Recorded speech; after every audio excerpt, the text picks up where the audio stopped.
सर्वप्रथम आपली जागा बसून घ्यायची, म्हणजे कळतं का? नवरदेव येऊ अथवा न, पहिल्यांदा आपण जाऊन समोर बसायचं नवरी मुलीसारखं. तरी मला सगळं माहित आहे म्हणून बरं, तुमच्यातलीच मी आहे. हा,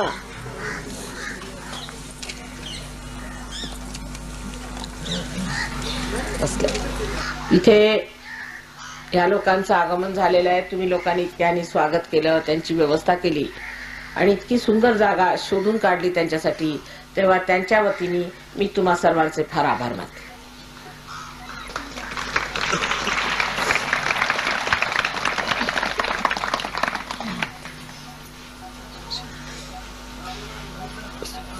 या लोकांनी इथे फार आनंदात वेळ काढलेला आहे. देवकृपेने ह्यांच्याजवळ, ह्यांच्या देशामध्ये सगळं काही आहे. तुम्ही जाऊन बघितलं तर तुम्हाला आश्चर्य वाटेल की हे लोक अत्यंत श्रीमंतीत वाढलेले लोक आहेत आणि सगळ्या तऱ्हेचा ऐशोआराम ह्यांना आहे.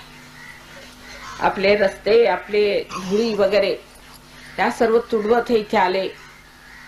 कारण मी त्यांना सांगितलं इथे श्री रामाची आणि सीतेची मूर्ती मिळाली. ही अशी पवित्र जागा आहे जिथे रामदास स्वामींनी ह्या मूर्ती प्राप्त केल्या आणि त्या नेऊन चाफळला नेऊन बसवल्या. या एका गोष्टीवर ही मंडळी म्हणायला लागली की माताजी आम्हाला तिकडे जायचे. तसंच मी इथल्या मंडळींना सांगितलं की बरं तुम्ही तिथे व्यवस्था करा. त्या सर्व आरामाला सोडून, त्या सर्व सुखांना सोडून ते आज परमेश्वराच्या आनंदामध्ये इथे आलेले. तसंच आपण सुद्धा ज्या पवित्र जागा आहेत त्यांचं महत्त्व समजलं पाहिजे आणि त्या पवित्रतेचं आपण पूर्ण रक्षण केलं पाहिजे. आपल्यामध्ये ती पवित्रता आली पाहिजे. हे लोक इतके कुशाग्र आहेत की ह्यांना माहित आहे की महाराष्ट्रात विशेष करून या भारत भूमीपेक्षा संबंध महाराष्ट्रात अत्यंत सुंदर रम्य अशी आध्यात्मिक स्थळे आहेत. ते दिसायला आपल्याला जे दिसायच्यापेक्षा कितीतरी सुंदर, त्यांच्याकडे फार सुंदर निसर्ग आहे, फारच सुंदर निसर्ग आहे. म्हणजे अगदी बघताच असं वाटतं काय विशेष आहे, पण त्याच्यात चैतन्य नाही. इथे चैतन्य आहे म्हणून ते लोक आले. तसेच तुम्ही लोक सुद्धा साधे भोळे, अत्यंत स्वभावाने लीन असं त्यांना वाटतं. ते इथे आहात तेव्हा तुमच्या दर्शनाला इथे आलेले आहेत. त्यांना जशी इथे मजा वाटते आणि आनंद येतो तसा तुम्हालाही वाटावा आणि तुम्ही तो आनंद लुटावा, हीच आमची एक इच्छा आहे. आज तुमच्या गावाला आलो. कृष्णा नदीवर सगळ्यांचं स्नान वगैरे झालं. आज कृष्णा नदी सुद्धा पावन झालेली आहे. जसं तिचं नाव आहे तशीच ती सुंदर आहे हे सगळ्यांच्या लक्षात येऊन गेलं. आणि ह्या गावामध्ये परत काहीतरी येऊन करावं. इथे एखादा लहानसा आश्रमच बांधावा. छोटीशी जागा घेऊन ह्या लोकांसाठी इथे एक आश्रम बांधावा. इथे जर हे लोक येऊन राहिले तर तुमची समृद्धी होईल, तुमचे पुष्कळ व्यवस्था होऊ शकते. कारण ह्या लोकांचे पैसे आहेत आणि ते खर्च करू शकतात. अशा रीतीने आपण काहीतरी इथे व्यवस्था करू शकतो. आता त्यासाठी मला पुढे व्यवस्था करावी लागेल. त्यांनी जर ही मंडळी इथे येऊन राहिली तर तुम्हाला कामं मिळतील, कुठेतरी प्रगती होईल, काहीतरी मार्ग निघेल. आजच्या या सुंदर सोहळ्यामध्ये मी स्वतःच इतकी रममाण झालेली आहे की काय बोलावं ते समजत नाही. साताऱ्याला आधी पूजा वगैरे होती. मी म्हटलं नाही, तिकडेच करा, निसर्गरम्य स्थानी, तिथे बरं राहील. आणि जिथे रामदास स्वामींनी एवढं मोठं प्राप्त केलेलं आहे तिथे जाऊन आपल्याला बरं वाटेल.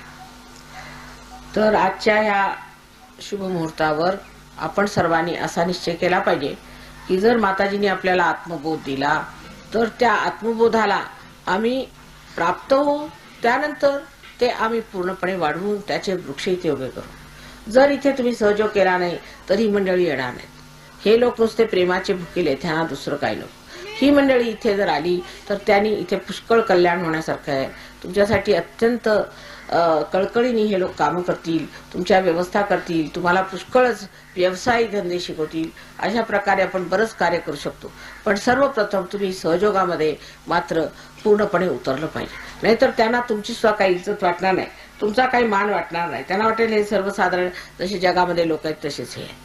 तेव्हा सहयोगामध्ये ज्या आत्मसाक्षात्कारी होतील त्यांचंच महत्व आहे आणि त्यांचंच महत्व शेवटी राहणार आहे.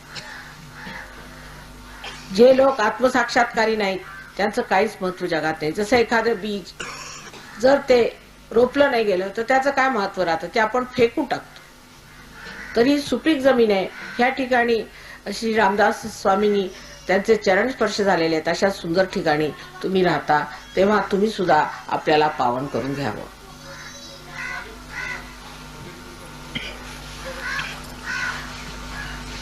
आता पूजेला आम्ही बहुतेक मंडळी आत्मसाक्षात्कारी नाहीत, त्यांना बसवत नाही. तेव्हा जर एखाद्याच्या अंगात वगैरे आलं तर त्यांनी उठून जावं, कारण शक्ती फार वाहते आणि हे अंगात येणं ही भूत असतात. हे काही देवीचं कार्य नाही. ज्याच्या अंगात येतं ती भूत आहे.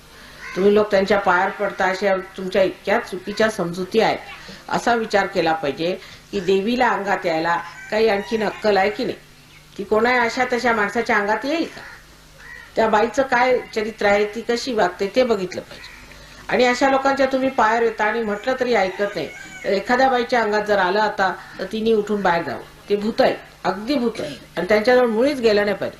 अशा लोकांच्या कह्या जे जातील किंवा त्यांच्यावर जे राहतील त्यांना फार त्रास होतात.